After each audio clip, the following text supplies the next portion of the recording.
Well, the 2024 legislative session may be over for the year, but in a couple of weeks, we'll get a feel for some of the bills lawmakers passed during their time in Nashville.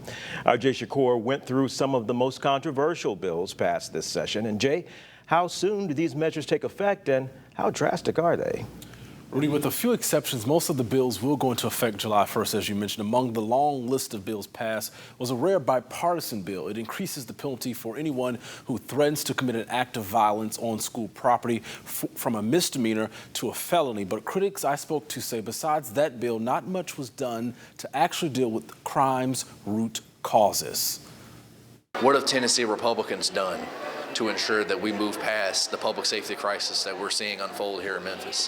What have they done to counteract gun violence besides deny and deflect? Questions some Memphians say are still unanswered. This comes as many of the laws passed by the Republican supermajority are set to take effect the 1st of July, if they haven't already. We had a tremendous amount of bills that targeted the crime problem in Memphis. Unfortunately, I don't think that they are going to get to the root of the issue.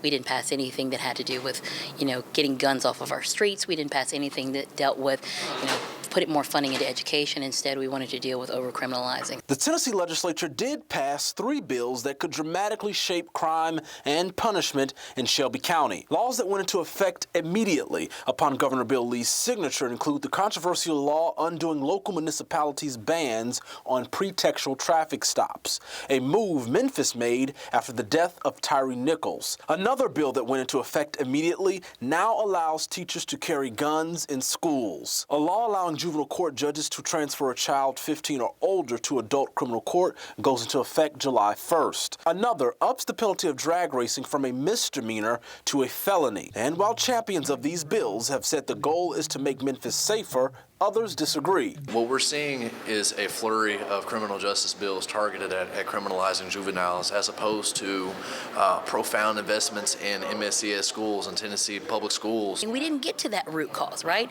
But we should. We have opportunities to. You look at states like Maryland, you look at cities like Baltimore, where they've reduced gun violence by almost 40%.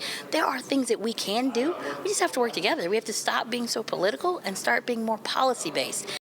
Now, while this past legislature passed many big-ticket and controversial bills, the next legislative session could possibly look very different.